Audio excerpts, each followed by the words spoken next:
What is body dysmorphia? Well, body dysmorphia is basically something that you are either looking too much in the mirror or you're looking too less in the mirror. So, for example, me when I was younger, I didn't used to look in the mirror at all because I looked horrible. Literally, the day of school, I used to look in the mirror and say to myself that why? How do people even talk to this? That's why I used to tell myself every single day as I went to school. I was to myself that how do people even talk to this? And some days I would look good and just say to myself that oh yeah, I actually look good, and I would just look away quickly before I actually start feeling self guilt again. That I'm not actually just lying to myself. I would just quickly look away from the mirror before I tell myself that it was actually just a lie, just make myself look better.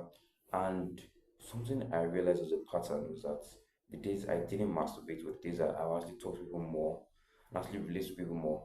So I just connect them masturbation to connecting with people. And though that wasn't a strong enough motivation for me to stop masturbating during that time. And then there was a period of time again when like basically my secondary school is probably the best. So there was a big fight between like A class, the A class in secondary school, like the senior secondary school, right? The A class is for the science people, right? And in the science class, there are more girls than guys in our class, and the guys now like the A class, my class, well, and mostly are like slim, short, not really like we didn't have like study beards or something like that, Then there was this one guy that came in. Okay, before he came in, right? He was the only guy in my whole class as a guy that would like that knew how to like flirt and talk to girls, stuff like that. And he also had beard, and he was fine as well, stuff like that. So all the girls really, really liked him. But before he came, right, there was a huge fight between us, between A and B, right? A huge fight. So I've forgotten what the fight was about, but it's a very long story. I'll probably talk about it in another video. It was a very long story, blah blah blah. Ended up with them mixing some people from B class, the tech class that we had the fight with, mixing some of the guys into my own class, which is A class, and then mixing the girls, some of the girls from A class, my class, into B class, class with more boys, so it was more mixed. And they had to change the schedule of the whole school because of that. Imagine my set changed everything in the whole school. Though this only lasted for like 2 semesters, I think. It only lasted like 2, 3 semesters. Was sorry, not semesters, terms. Only lasted for 2, 3 terms. So after this, right,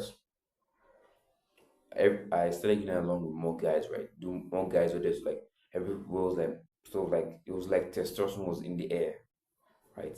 They also mixed like a bit of the girls from the B class into my own class, right? So like it was no more better. Like the way the guys were talking and like laughing so that and making jokes. Though the jokes were horrible and they always made jokes about each other. That they would make like hard ass jokes, like jokes that you could actually cry to.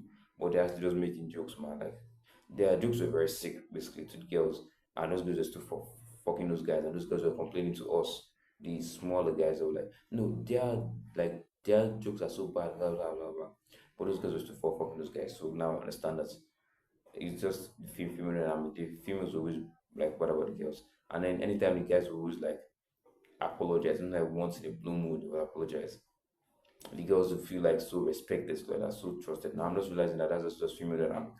But basically when those guys came in, right, I was super like social, right? I was super social, like it was so obvious to the point where like some girls even start saying that he's actually not ugly. Like one girl told me like, I'm actually not ugly, right? And I was shocked, right? And then one of my guys is there hyping me up. So so I looked up, was when it was like it was so amazing, bro. Like I didn't held this my body looked like incredibly awkward. But I looked like so awkward. So long story short, once they switched everything back, I went back to my normal self, even worse than before. I were like, they were like, some girls would even tell me that. Some girls when they were having a conversation, the girl beside me told me that if you were more social, maybe you could get a bitch. And I took that as a compliment. Like I literally thought that was a compliment. Now I literally thought that that was a compliment. It's very hard to say that.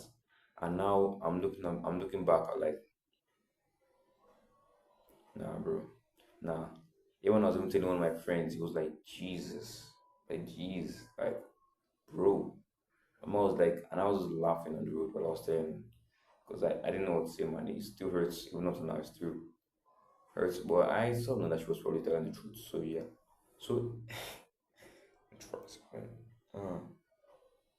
He tries to deal with the yesterday, so that's a little bit so. But anyways, the social this matter is that body dysmorphia is a real thing, and if you're suffering from it like how I suffer from it, I'm not going to tell you the first thing I should do is really go build muscles like that. I'm going to tell you the person to do is that just do anything that makes you respect yourself. So like me is that I've started playing games again, right? And it's getting harder for me to control the game addiction, right? But I've realized that controlling games and still being on self-improvement is a skill because there are people who are on self-improvement and they're still playing games and they are making a fuck ton of money. They're still fucking girls. Why not you? Why do you have to listen to everybody else and stop playing games? Games can be an instant gratification, but what about doing it by the end of the day? Then you start thinking of like, oh wait, yeah, that's actually true. What if you just do all your hard work and then start playing the games at the end of the day?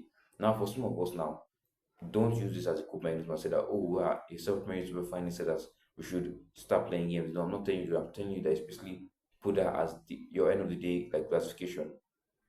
Just like how you have cheat meal days, I'm very sure you do. You should also be playing games as well. Even the big YouTubers, they still end up playing games either with their friends or some of them even solos.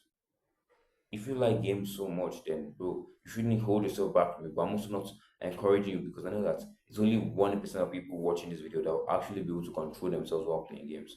Most of you will just play games all day, right? Because I have a YouTube channel, right? So I have to try and build a YouTube channel while I'm still playing games, and I still want to exercise as well because I'm also diabetic, right? So exercising like it's a part of my lifestyle. So imagine me not exercising to have a huge impact on my life. Imagine me not making videos, right? To me, it will have a huge impact on my life because I want to make videos. I want to grow my business, right? So once you have something that it just feels so hard for you to take away from you, more than games, games become more like a substitute. Like I was playing games, right? And in the middle of a great game, like I absolutely love this game, right? I was feeling nostalgic. This was the first game I played, like I was feeling nostalgic throughout the whole time, right? But I still paused the game and I said that exercising is more important than playing this game. Bro, I had not even bathed that day because of playing games, right? And at the end of the day, I still said to myself that, okay, exercising is more important than playing games, make my exercise more important than playing games. And I still went out to go and do those stuff, right? Those things are more important. Okay. Those things are more important than just playing games, right? So once you have something that games is here, games is here, this is your, like, anything that you actually care about, this is games, right? And this is everything that you care about, they're always scared to truth, right?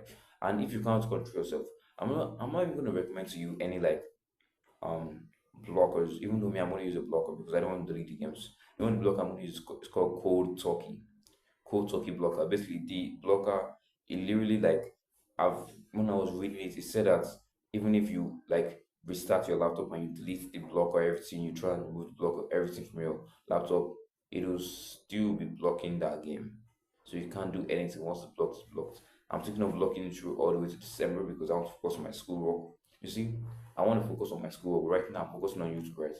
But I still want to have like a side thing, sort of like gaming together. Then I mean, once you have something like this, that is, once you have not even one thing, all right, I have school, I have gaming, I have my diet, I have sleep. All those things are more important than games. Once you have so many things more important than games, games becomes more like a substitute. Games becomes something that you can just throw away, you can just decide not to play one day. All right. Now, obviously, none of us going to say that okay, I decide not to play a game, but you can actually just decide that, bro. And if you think that games is too much of a stronghold for you, then I'll tell you that you have more confidence to not play games than people who already clicked off some time ago to go and play games because they heard me say that I play games as well. You have more confidence than I'm telling you, right?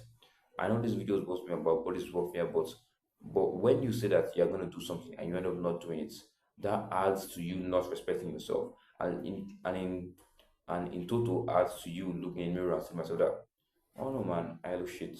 It adds to you. It adds to you looking shit. It adds to your, how was it? To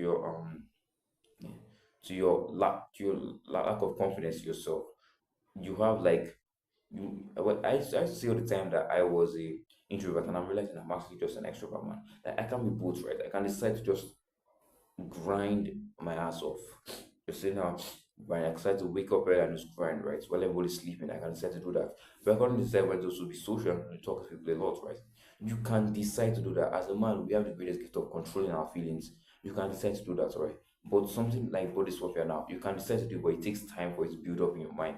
You can say to yourself right now that I am the most best person in the world. I want to fuck everyone. I'm the best, I'm the best, I'm the best, right? But it still take time for that to change, right? If you look in the mirror right now, let's say the mirror right now, and I say to myself that I'm the best, in some time right now. It still takes some time for me to reflect. So I'm looking, let's say if I didn't have a good physique, right? I was looking at the mirror like I'm the best, and my mirror, and I'll just look shit, right? I'll just put my head down and just keep on going. If I had a great physique now and I said I'm the best, my mind would be like, yeah, bro, fuck yeah. 20% of people believe I have this kind of physique. And I was like, and I would be like flexing in the mirror, like, I was like, yeah, bro, yeah. I'll be like, fuck yeah, man. Yeah, I am the best. I have done a lot of things that people also haven't done as well. So you get that. So once you have something that actually administers to what you said, I'm the best right now. I didn't play games while my peers are playing games. I read instead. I slept early instead. I did this instead. I did that instead. Instead of gaming. You start to respect yourself more to the point where gaming looks like something that is sedentary. Like after this video, I'm gonna go out and go and get some sunlight. After that, I'm gonna go bathe to brush and I'm gonna eat. Then I'm gonna go play games. You see that right? And I'm also saying myself because I know that this is gonna be very hard because games is something that is also can also have a huge toll on you right now. I'm down a game right now, but I know that games have a huge toll on me as well. I could decide to just stop. I could decide to finish this video and then go and check some gaming this thing. Games is a hard pull, but the skill of you withholding yourself from games is actually a lot more better than you running away from games. I know that running away from games is actually better, right? It's better to run away from the dragon than try and slay it, right? But what if you try and tame the dragon? But obviously, you can't tame the dragon as an amateur, right? And some pros do also not tame a dragon as well. So, but if your skill is taming the dragon, if your skill is taming your art of gaming, your love for gaming, if your skill is taming it and keeping it as a side job, something that you do when you're genuinely done with everything, that becomes a skill that you've tamed, not the dragon that you're running away from. How does this add to the body dysmorphia? Well, I told you guys before that if you play games and you play games when you set yourself that you're not going to, you're not going to respect yourself. But if you do, you respect yourself even more. And that's one of the things that I did to start with myself was I said the same thing to myself. To myself that I'm not going to change this. I'm going to say it. I'm going to do this. To myself that I'm becoming more of a man by doing that. When I told myself in my mind something I'm going to do and I did it, I felt way more happy with myself when I went outside, when I looked in the mirror. Even when some girl randomly take a picture of me. And I would always look bad at all those pictures for some reason. But it was still like, I still felt good about myself, even though. So yeah, catch you guys in my next video. I will focus down below on how to build an amazing physique, daily habits tracker, notes, different kind of workouts for you, and also a full body workout so that you don't fuck up your legs like I did. Catch you guys in my next video. Remember, God is with you. Peace out.